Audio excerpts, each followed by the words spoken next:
Welcome to the Nerd Journey Podcast.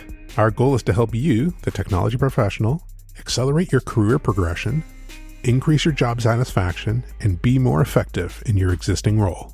We want to bring listeners like you the career advice we wish we'd been given earlier in our careers. I'm John White, at VJourneyman on Twitter, sharing co-host duties with Nick Cordy, at NetworkNerd_. We're two former IT operations guys who have moved on to pre-sales roles with technology vendors. We have our opinions, but we also like to highlight the journeys of others and see what we can learn from them. We'd also like to ask for your feedback to make this a conversation, not a one-way broadcast. Email us at nerdjourneypodcast@gmail.com or DM us at nerdjourney on Twitter. So come join us on our nerd journey. Let's take a trip. Episode 344. Imagine making a move from individual contributor at a company to leading an organization of that company of 155 people. That's quite the promotion. How exactly would you approach that kind of change? And if you're feeling a little nervous already about what's coming, Paul Nadeau, our guest this week, has two pieces of advice for you.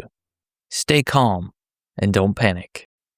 Paul is a solutions consultant at Palo Alto Networks, and you'll get to hear part one of his story this week. That story begins with naval service, where Paul gained experience in telecommunications as a radioman, but he left to pursue law enforcement. We'll follow Paul through his return to naval service, talk about the leadership training he received, and the applicability of that training both in the Navy and beyond. I want you to listen very closely to hear the story Paul shares about the difference between activity and productivity. And he also gives us some advice for approaching someone we think should be in people leadership. Let's get you to part one of our discussion with Paul Nadeau.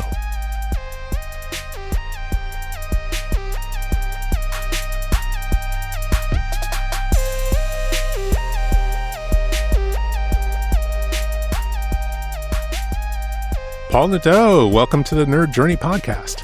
Hey, John. Thank you. Appreciate it. Nick is actually here too, just for all the listeners. I'm hiding in the background. Can you tell us a little bit about what it is that you do today? Yeah, so I'm a cybersecurity engineer, or a solution consultant is the official title at Palo Alto Networks. I had a chance to take a peek at your LinkedIn because, pre-sales, that's what we do. And I noticed that you started your career in the Navy. So can you talk a little bit about the decision to join? It all started out with going to a Catholic school, actually. That's a little bit before the Navy timeframe. So basically, I grew up in Texas Hill Country, out in Fredericksburg and Kerrville area. Had gone to a private school my entire life, which is really great, a great education. But it also gets you pretty advanced, right? As far as your different courses that you take and stuff like that. And so my junior year, I decided I wanted to go to a public high school. I wanted a car, wanted a girlfriend, things I couldn't have in a private school. So I did. I talked my dad into it. I went to a public high school, and I already had all 22 credits I needed to graduate. And the principal said, no, you're not going to graduate. You're going to stay here because I believe in a 4-year education. And I said, okay. So for 2 years, I was getting in trouble. And that's what I did because I had electives all day. So I had home ec and I had PE and a work program. And so that went on for a while, and I started really kind of getting in trouble to the point where my dad finally has said, you need to do something with your life. This is kind of ridiculous. You're just kind of throwing everything out the window. And he said, what about the military? And my dad was actually a Marine from World War II. He was a Purple Heart. He was born 1918. He got shot in the neck during Guam. So, he was the hardcore, right? Marine and, World War II vet. And so I looked at it and he said, you just can't go Army or Marines. I want you to have something to do whenever you get out, right? So some type of trade that you can actually do. And so I looked at the Air Force, and the requirements were kind of high. I was not quite there for that. And then, but the Navy was hiring. And so, I decided to go in the Navy. Coming from Catholic school, I had a high level security clearance. So after boot camp, they actually sent me to all kinds of schools. They deployed me to the USS America out in Norfolk, Virginia. That's where I was in 1988 is when I went in. This 1989, when I went up on board the America, we did a med cruise. It was a lot of fun. Life was great. Studied, did a lot of really fun things. And then Desert Storm broke out in 1990. And lo and behold, here I was in the middle of a war, 18 actually going on 19 years old, and just trying to figure out kind of what end was up, right? It was a little bit scary because the last war that we had actually had was Vietnam, right? As far as the conflict. So we got thrown in the middle of this. And so whenever I made it out, decided to get in law enforcement. It was something I always wanted to do. I had some really good opportunities back then. Telecommunications was satellite communications with military satellites. Civilians hadn't quite come up with the MRSat, and Elon Musk hadn't quite come up with his whole Starlink cluster out there yet, right? So anyway, but satellite communications that was my specialty, but didn't want to do it. I want to get in law enforcement, so I was going to blaze my own path. So I did. Went to the police academy, was deputy sheriff in a couple different counties out here in West Texas. It was fun. It was it was an absolute blast. But making $1,000 a month and starting a family just wasn't meeting it. So internet came out, 1995 to 1999 timeframe. So I decided to go back in the Navy, and I traded in part of my reenlistment bonus for schools, and telecommunications was it. So I wound up with Cisco school. Cisco was still a brand new company back then. Nobody really knew who they were. Nobel training, Unix administration training, hacker training. Back then, Windows 3.1.1 hacked itself. It wasn't something you were going to defend against. It's something you had to hack it to make it work, right? Windows NT4 and everything else. And so, yeah, we were actually pioneering taking a lot of those systems and circuits and putting them across satellite links, getting it from ship to shore. And that's kind of how I got into telecommunications. And I want to back up to something you said a second ago. You said you had a security clearance coming out of high school. That seems very abnormal to me. Yeah, that made my ears pick up too. It wasn't out of high school that I had a security clearance. When I went in the Navy, they were looking for people that had a clean background. So I didn't have a security clearance until I actually joined the Navy. But it's because of the high school, right? A lot of kids, you wind up, going to juvenile detention, you wind up smoking marijuana or whatever the deal with it is. And back then, that just wasn't a thing, right? Well, it was, but it wasn't accepted like it is today. So yeah, those are all the things. And so I didn't have any of those issues and problems. So high-level security clearance was easy enough to get. Okay. And your specialty was satellite communications. Is that something you chose or something they just said, hey, Paul, here's what you're doing? How does that work? So that's a funny story right there. So actually, when I went in, I wanted to get into be a hospital corpsman. I wanted medical field. They looked at me and laughed. They said, yeah, no, that's not going to happen. And here I am. I'm thinking about it. I'm 17 years old, right? Sitting there in a recruiting office. And, here's this old person in front of me that's 27 years old that's trying to tell me, what I'm going to do with the rest of my life. And so that was out of the question. I said, okay, then I want to be a cop. And they said, nope. Back then you had to be in the Navy for at least 4 years to go into Master at Arms is what it was called. And so they said, but here we have this thing called Radioman, right? Telecommunications. It's a really cool rate. Had little sparks on their sleeves. It looked really cool. And so I thought, yeah, let me look at that. They had these little flashcards, right? So they put these flashcards out in front of you and they said, here, we have this nuclear thing. Well, this is back with the Reagan era, right? When it was all over the news and nukes were bad and everything was going to melt down the world. And I was like, I want nothing to do with nuclear. Little did I know you could actually get a really good job getting out of the Navy doing that, right? At 17, you just don't know that at that point. And so whenever we say option, it was pretty much like, this is what you're going to do. We're going to send you over here and this is, you're going to learn this and you're going to have fun doing it. That's what got me into telecommunications as a whole, right? And into networking. So yeah, it was a good step. Here's your option. Select yes or yes. Yeah, exactly. Was that just based on like ASVAB or some other test or just what they had available at the time? So it's actually based on ASVAB, right? So whenever you take the ASVAB test, right, they have certain categories you can fit into and then anything down below that. And so, yeah, I hit pretty high on the ASVAB score. So that's actually what kind of got me into those different fields or the opportunity for those different fields anyhow. Gotcha. At some point in time, we should probably talk to somebody who's ever been in like military recruiting to tell us what goes on behind the scenes there. I would love to hear that. Actually, there was a couple guys that I knew in the Navy that actually did recruiting and it sounded like a lot of fun, but there's also a lot of salesmanship going on over there. Yeah. So a lot of pressure. Yeah. Numbers. You said you had to make a decision or you did make a decision not to further pursue the satellite communications because you wanted to be in law enforcement. And I'm just really curious about what you liked about law enforcement despite the low pay. What drew you to it? Yeah, it's kind of funny. So I remember being in kindergarten and my dad used to walk me to school. My dad being a disabled vet was legally blind, so he couldn't drive. So every morning, here I am, 6 or 7 years old, and I walked to school and had my little backpack and everything. And he dropped me off at the front steps of St. Mary's in Fredericksburg. And he'd always ask me the same question every day, right? What do you want to do when you grow up? I want to be a cop.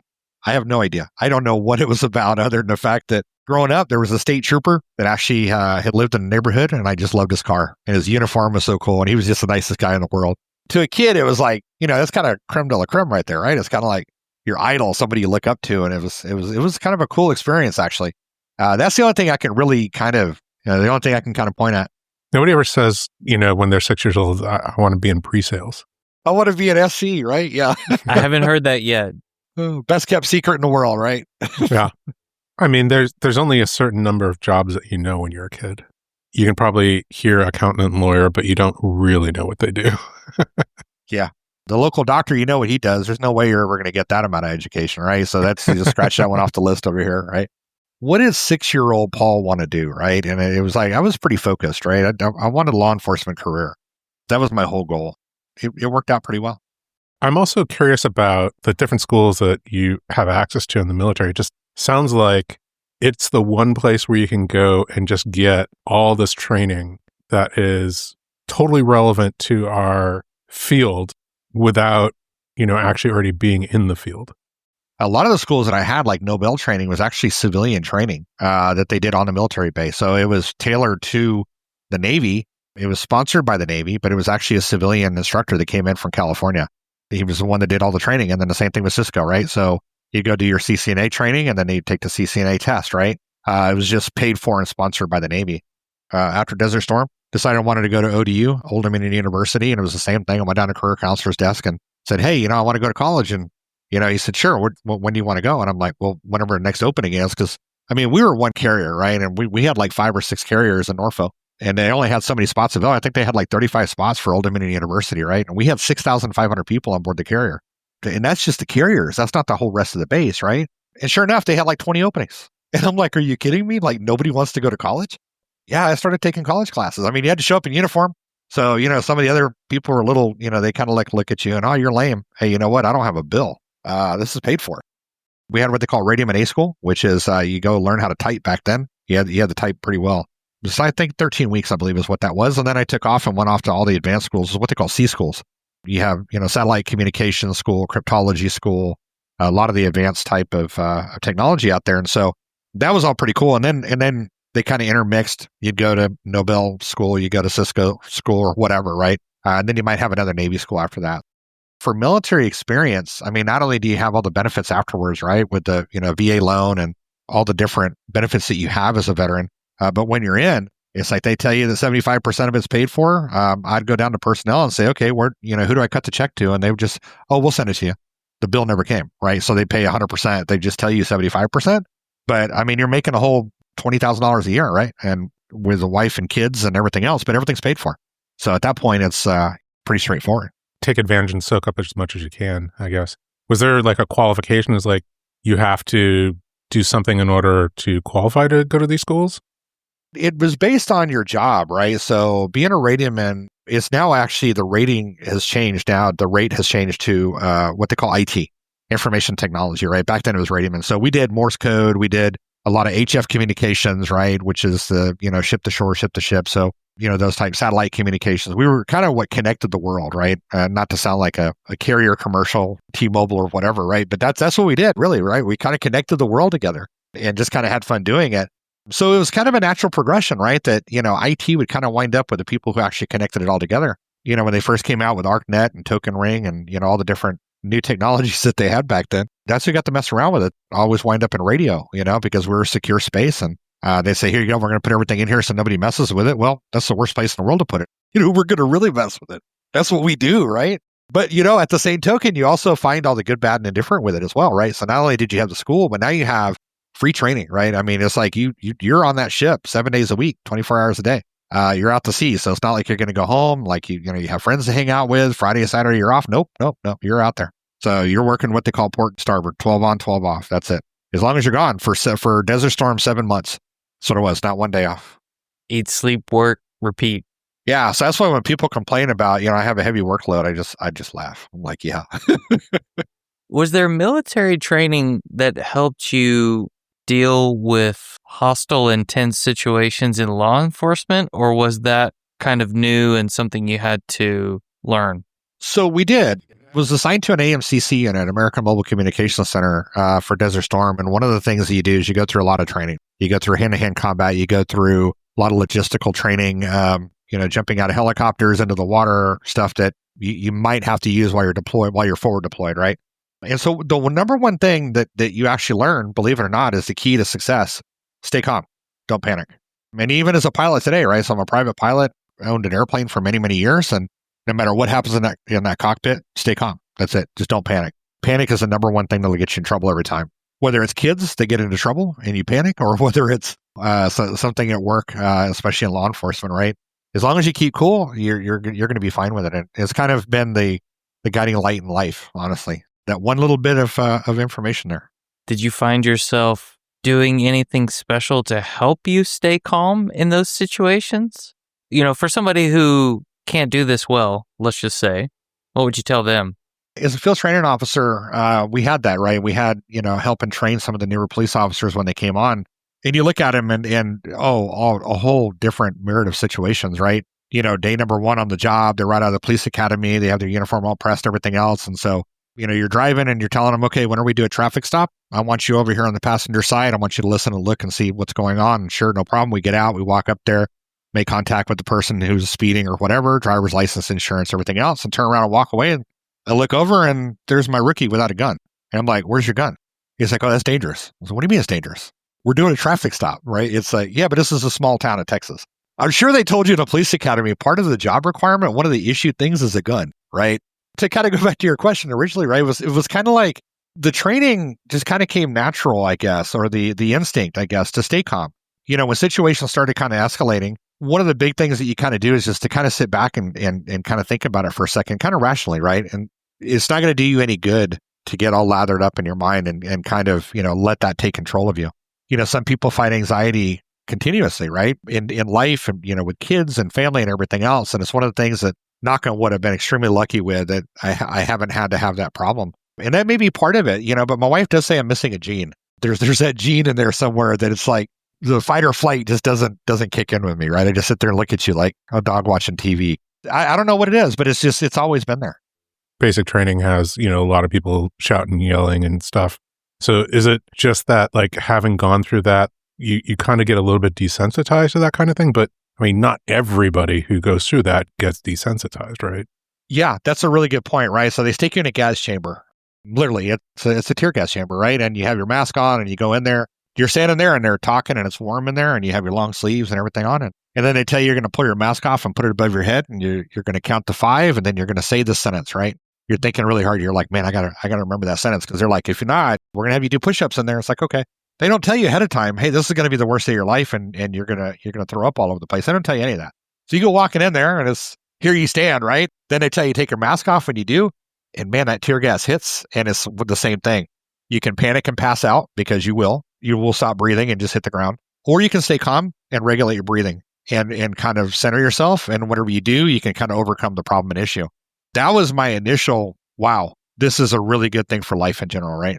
Whenever you make it out, yeah, you're coughing or hacking, your eyes are burning and everything else. But you were still able to actually perform. You were actually able to breathe. You were actually able to say a sentence, function. They want you to have that levity to do that, right? Another one is in firefighting, right? So they put you into a chamber where they have 2 to 3 foot of water and then they put gasoline or diesel on top of it and they light it. And when they do, you have to go put the fire out. And the room is huge. It's probably a 90 foot by 90 foot room. And you have a whole team of people and you go in there and they show you how to do it and they show you how to put it out.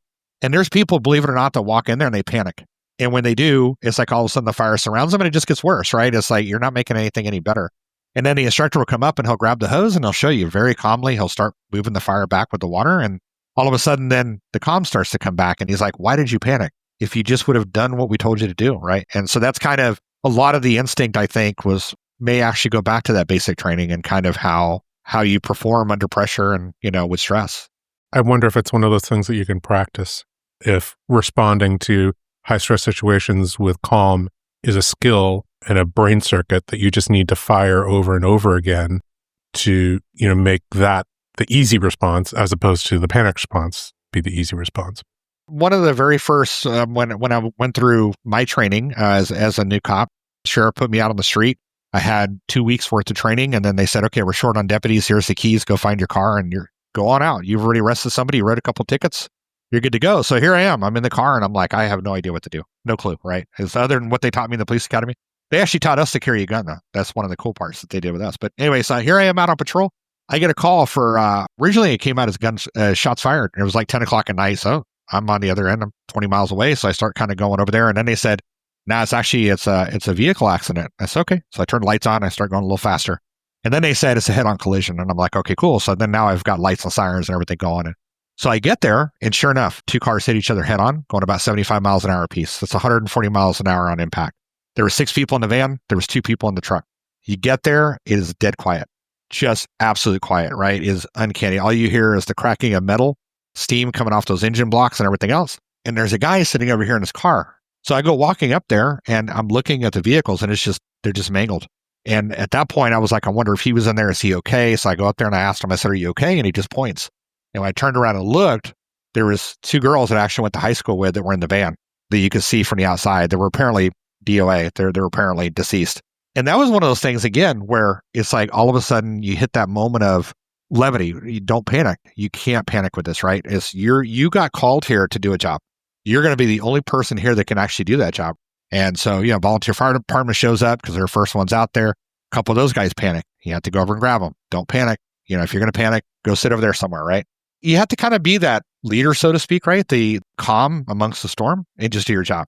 And it's difficult. And then afterwards, it's kind of like you have to decompress. You have to let it go because this is mortality. It's real stuff, right?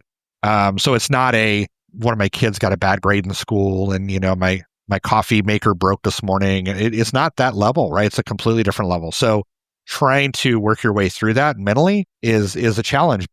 And again, the next morning, I actually had met a state trooper that was out there at the accident, and we were both kind of the same. And I felt like there was maybe something wrong because I wasn't breaking down. I hadn't lost my cool with it. It wasn't that I couldn't function. I'm sitting there staring at the floor, right? It's like I was functioning perfectly fine. Did it affect me? Absolutely. There's no doubt about it. It didn't. If you say that it didn't affect you, you're not human, right? Because there's still that human emotion side of it. But it wasn't to an incapacitating level, right? It was at a level where you could actually control it and do something with it. I've always been lucky to have that. And John, thinking about it now that you said that, it may fall back on the military training. That may be where the crux of it all kind of started.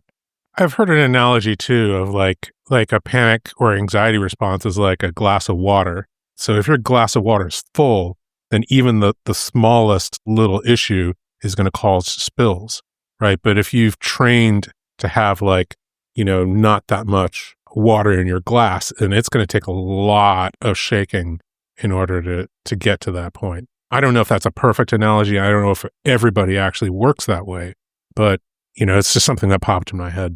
So what are you saying? I have an empty glass? It's one of those situations where it is better to be empty glass rather than half full or half empty. Yeah, no, it actually is. It actually is, right?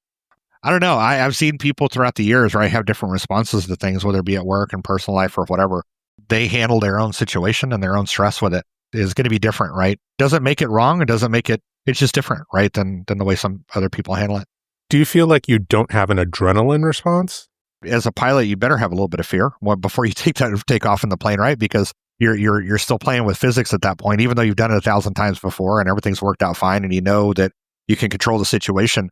The adrenaline side of it is, I never really identified with it. It's not like I'm an adrenaline junkie. I don't ride a motorcycle. I don't skydive. I don't windsurf. There's a lot of things that I do that they'd put into that category, right, of adrenaline, somebody that really kind of thrives on it. It's actually more of a fear response, quite honestly, right? I mean, if you think about, kind of where we came from in the caves, it's that kind of response. It's the primal response of what do you do in a situation, right? And cave bear was coming at you. The person who panicked was the one that got eaten. After a while, the population is people who don't panic. This is what it boils down to, right? All the panicking ones become lunch. Maybe we should have a psychologist on and talk to them about this topic.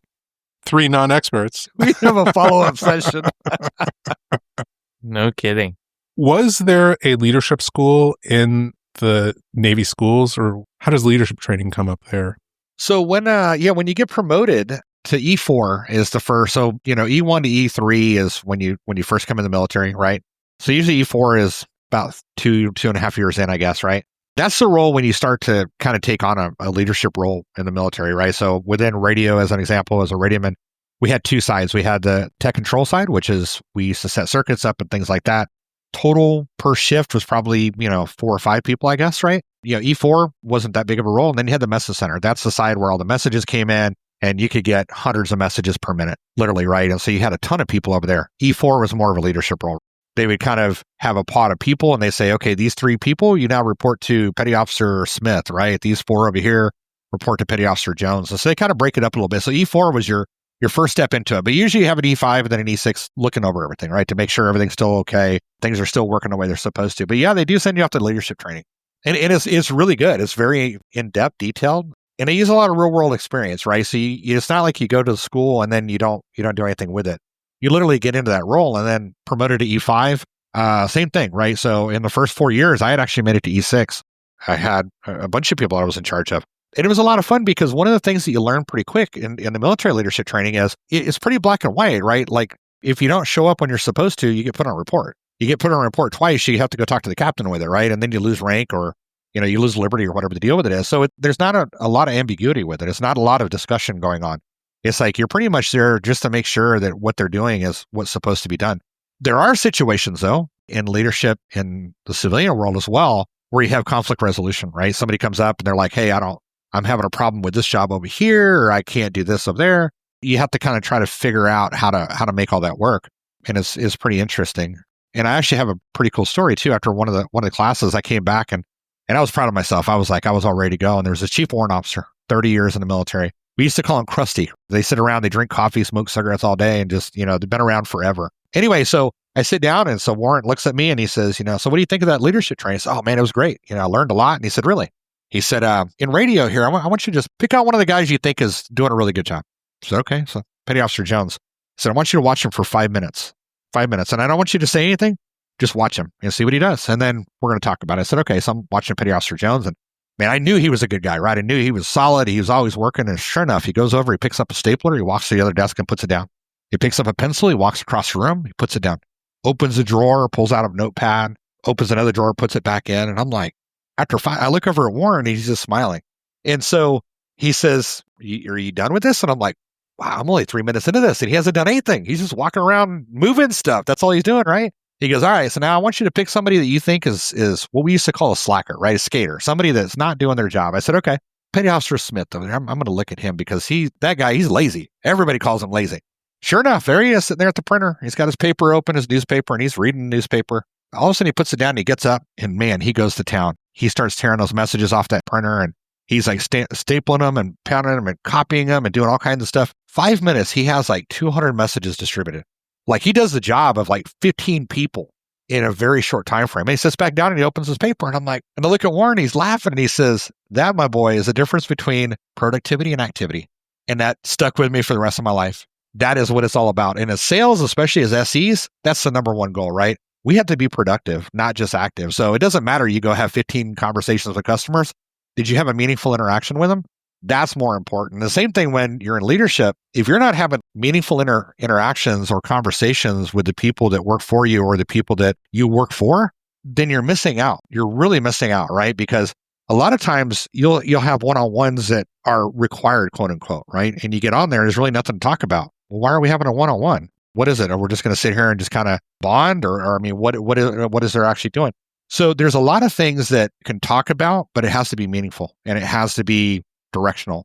That's what I learned out of one of the leadership training. And it wasn't actually in the training itself. It was actually from Chief Warrant Officer.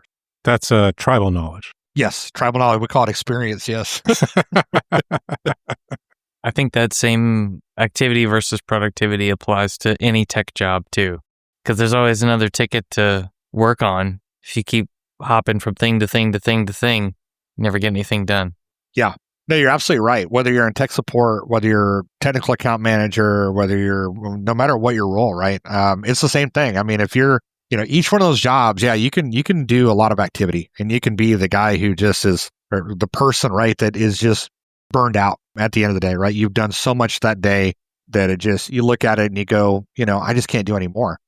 If you sit back and look at it, am I truly productive, right? Have I actually done something that has been great for the customer, good for the company, good for me, so on and so forth. And that's where if you strive to kind of take out the activity and get more productivity into your job, I think you actually find that not only does your workload come down, because now all of a sudden you're being productive, but you also find a lot more harmony because customers value it, colleagues value it. So all of a sudden, you're kind of the go-to person. You don't really know why. And I think a lot of that has to do with the meaningful interactions that you have with people. Did that situation where you got to learn from someone who had been in leadership for a long time, did that make you want to pursue more of a leadership role after you'd taken this training? Did it give you pause? Did it have any impact on what you wanted to do from there? Yeah, it actually did. What it did was the training itself I thought was fantastic. What I learned was how much I didn't know. And I learned at what level I didn't know it at. So I came out confident thinking, wow, this is great. It's kind of like a junior attorney, right? I just go and falling back on our earlier conversation. So yeah, you come out of law school and you know everything. And all of a sudden you get a client and you're sitting there looking at them like stupefied, can't figure out what direction is up on this thing, right? It's kind of the same thing. You see a lot of people that are in management, in leadership, right? And it's kind of like another analogy that I use as well. Anybody can take a group of people and manage them, right? That's easy. You make sure that they do their expense reports. You make sure that they do their timesheets. You make sure that they do their TPS report, whatever it is, right? Well, whatever that report is that we need to get done, right? That's what you're doing. You're managing people. And then you have true leaders, right? Which they can take a group of disparate people that are completely dysfunctional, put it together, and they can lead that team. And you have people that you walk into a restaurant as an example, and you watch, and there's this person walking across the floor, and there's 5 people behind them, and they have no idea why they're following this person. They're just following it. It's a natural born leader, right? It's just like, for whatever reason, they present in a way that is that nonverbal communication that really kind of puts it out there. To me, what was exciting about it was the ability to actually be able to connect and actually be able to help people with their career. And that was the one thing that just in discussions with senior leadership that I had on the ship that had been doing this forever, that was one of my initial questions. How do I help somebody evolve? Because this is the military. I mean, it's all very, score-based. So you go take a test and, your physical fitness test and how you did here and your evaluations, did you get a 4.0 or whatever, right? And that's what it's all based on. And then how well you did on the test. Nothing really dealt with your personal ability, your brand, right? You didn't really have a brand. And then you do whenever you get out. And all of a sudden, it's like, you don't really know what this brand is because in the military, you're a collective.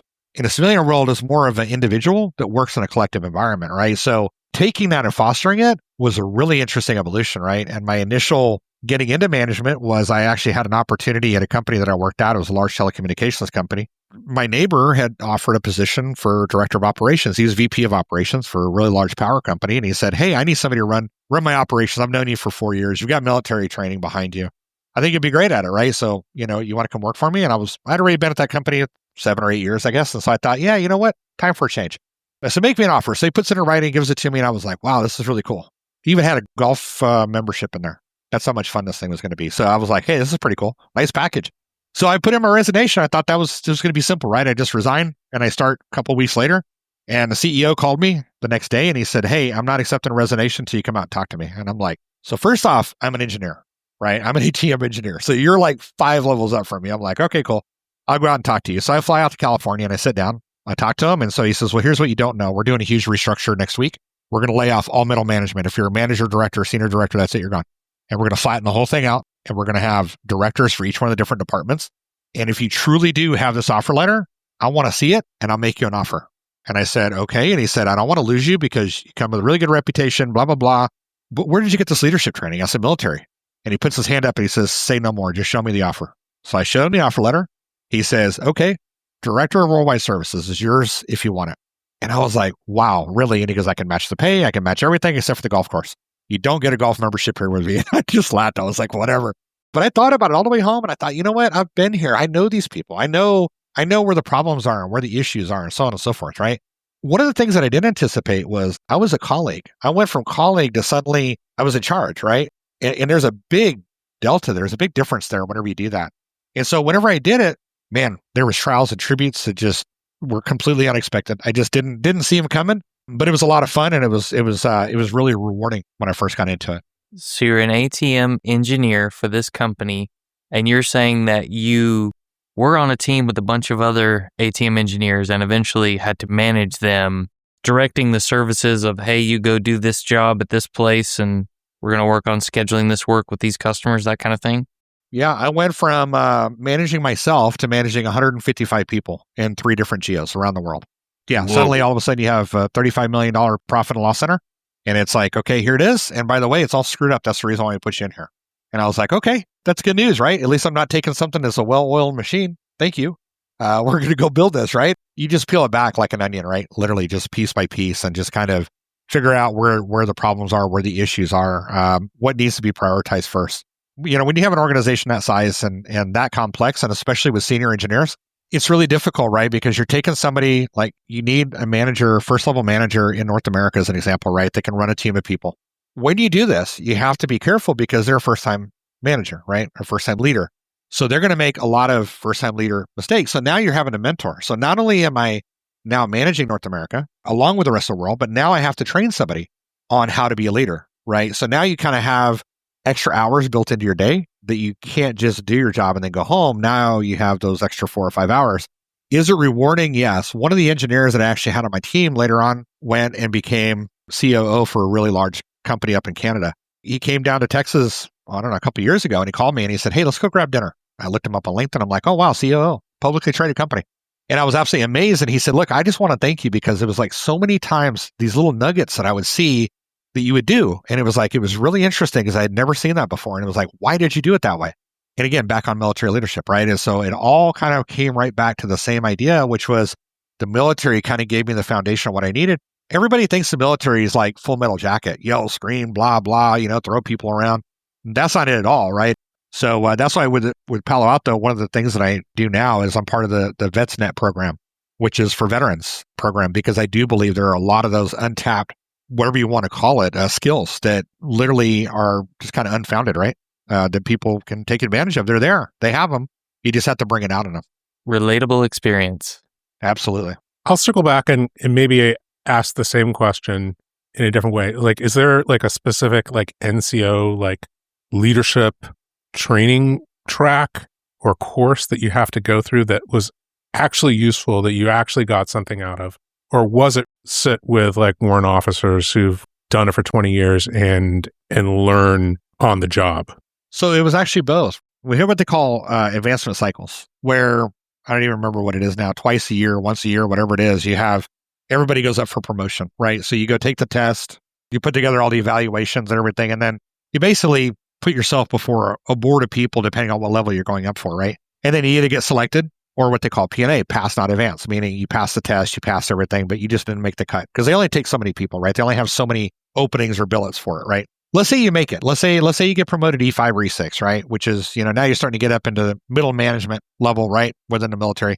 Whenever you get promoted to E6 or E7, there is a structure class. They say you're going to go to this class on Monday at 8 a.m., be there, blah. And there you are. So you show up, hey, Petty Officer Nadeau, I'm here for this class. Okay, cool. You sit down and you go through a structured training. Somebody's up there, they're teaching the class, they're giving you all the examples, the whole 9 yards. The second part of it, which is the reinforcing and probably the most important part of it, is just absorbing from the leadership people that before they weren't really there helping you in leadership role. They were just there making sure you did your job. And now you got promoted. And that was one of the things that, looking back at the telecom company when I got promoted to director, that happens in the military. You start off as an E1, and if you stay there at the same command long enough, within that 3 or 4 year time frame, now all of a sudden you're an E6 and you're in charge of everything. And so that's kind of one of the training things that kind of helps you with promotion from within. But yeah, it actually is a really good combination between the classroom structured training and then the hands-on. You're going to go out there and learn from somebody else. That's interesting. So you mentioned the process of hiring first-time leaders and knowing that doing that, you're incurring an overhead of actually having to mentor that first-time leader. And it sounds like that is part of, maybe in a slightly more structured way, what the like NCO training was like. Yeah, it actually is. One of the things that's really amazing to me, and I see this all the time, right? Matter of fact, just a few weeks ago, I was having a discussion with a senior leader. People think that because you're a great engineer, you're going to be a great engineering leader. They think because you're a great salesperson, you're going to be a great sales leader. And those two skills they don't cross, right? It's a completely different skill set altogether. So just because you can sell like there's no tomorrow doesn't mean that you're going to be a great leader. Completely different. And then you have some people who are kind of struggling, right? So they're SEs, they got into the role, probably knew somebody somewhere, not the most technical person in the world, but you see they have a lot of these really good skills, right? They're structured, they put things together, they're helpful, they want to help people. There's all these leadership traits that they have, which actually you look at and you go, that wouldn't be a bad person to put in this position. The second side of it is that something that they really want to do? And that's what I tripped into. There were some people that I saw that had that ability beyond belief. They were like, this person is going to be a great leader. And they wouldn't do it. They just flat out wouldn't do it. I couldn't sell them on it to save my soul. It's like I tried everything. And they were like, nope, I'm happy being an engineer. I'm happy doing what I'm doing, blah, blah, blah. And then there's some people that just want to be in management in the worst way. And they try. They'll quit. They go to a different company. They do this, they do that. They just want to get into management. And whenever they do, it's the analogy of what I call like a dog chasing the car. What is that dog going to do when he catches the car? Is he going to drive it? Is he going to eat it? No, he doesn't know. He just chases it. And that's exactly what they do. They want a leadership role. And all of a sudden they get it. And now they're sitting there going, well, I don't really know what to do with this thing. I'm in this role, but I don't really know what I'm going to do with it. And then it becomes kind of a dismal failure. All of a sudden, the people that work in that organization are struggling. They start looking for another job because all of a sudden the self-worth goes away. It starts to become more of a TPS report environment, right? Because the worse it gets, the more they're falling back on it. And many times over, their leaders, the director, vice president level, are not training their people. And that's where the actual travesty comes in is you have somebody who's in a management role or in a leadership role who's not being trained. So then you wind up with them getting promoted somewhere else because, yeah, they're a great person. They're great at engineering, but maybe not a great leader. So they want to getting promoted and then it just kind of causes that effect. So many times over, leading, it should be kind of who you are. I know that sounds kind of weird, but that's kind of what it is. It's kind of embedded in you. Either you're a leader or you're not. And I think some people can learn it. I mean, you have military officer training, you have, all kinds of training, and you have some people who are just CEOs, right? They go to CEO training and now they're a CEO kind of thing without ever having been in the engineering ranks. But I think understanding it is very important, and finding somebody that has both the skill set of being technical and being a leader, or being in sales and being a leader, or whatever that role is, right? Being a TAC engineer and suddenly being a TAC leader, few and far between, but they do exist. And whenever you see it, you're like, that person needs to be in leadership. Let's suppose that you observed John doing something, right? You worked with him tightly and you thought to yourself, you know what? This guy needs to be in leadership. What would you say to him to encourage him to go in that direction? So the first question would be, have you ever thought about leadership? That usually is a good start, because then the conversation goes, well, I thought about it one time, but I don't think I have the skill set. I don't think I have what it takes, blah, blah, blah. And then you kind of say, but you do. And here's why you do, right? It's not, I mean, you have great conflict resolution. You have this, you don't avoid problems. You hit them head on. You're transparent. You have all these wonderful things going on, right? The second part of it is do you know what you're getting into? So if you do want to get into management, do you know what that is actually entailed? Because a lot of people look at it and they don't realize you have a lot of managing upward as much as you do downward, right? I mean, you have to pick your battles and figure out what are you going to filter and what are we going to actually implement? And how are you going to tell your boss that this Excel spreadsheet that is the 15th Excel spreadsheet that we've had to do this week is stupid? How do you communicate that without hurting somebody's feelings or without becoming the bad guy in the family, right? So that's what it boils down to. It's always a fun conversation because a lot of times people that are not in leadership, they don't know that they're qualified for it. They have the skill set for it. However, again, we have the person in the restaurant walking across and everybody's following them, right? Like a whole bunch of ducks behind them and nobody really knows why. So you have that person in every organization that when they leave, it's worse than if their leader left. If that first level manager left, a lot of times that's less of an impact than the natural born leaders that you have that are individual contributors on the team, because that's who actually rallies the team. That's who actually gets people to do things. When they get on a call and they're like, yeah, you know what? I kind of see this point. I think we can work with this. I mean, I know we've done it 5 times before, but you know what? This actually has different information. And I think people kind of gravitate towards that. If your boss is sitting there saying, you need to do this, you need to do that, they're like, yeah, whatever. I think the conversation definitely needs to be had in it. And it's a fun conversation to have. But then there's the other side, which is, do you know what you're getting into?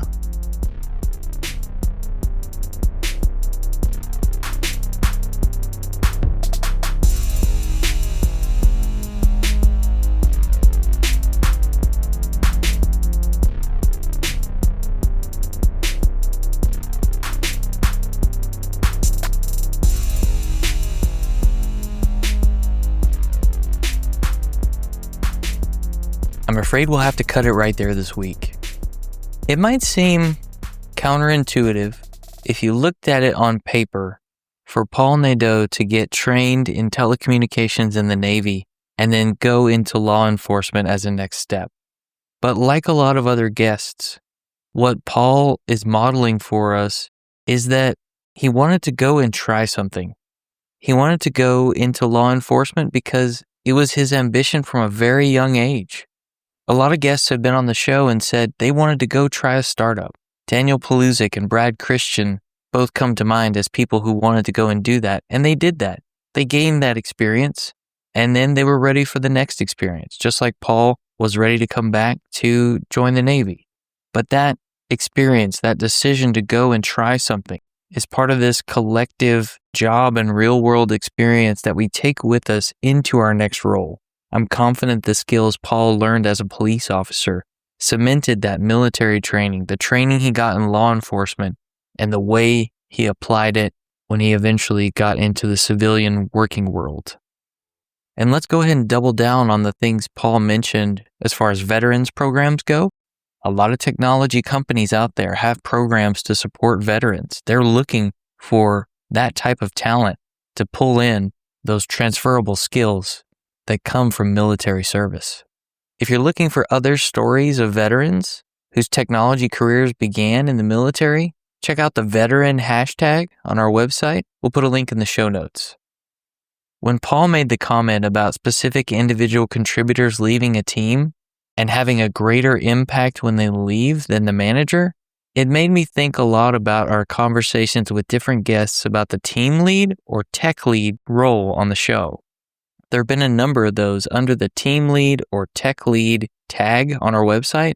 We'll put links in the show notes where you can go and listen to stories where we've specifically talked about why people took on that type of role still as an individual contributor and what made it different than just being any other member of the team and what made it different from being the manager of that team.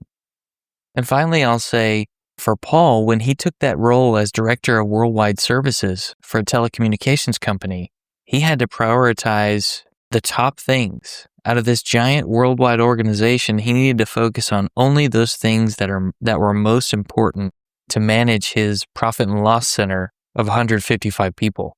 It reminded me a lot of our conversation with Joseph Griffiths in episode 328 about the way managers can focus and prioritize their time. I hope you enjoyed part 1 of our discussion with Paul. We'll be back next week to share part 2. Farewell, listeners. Tune in next time as the journey continues.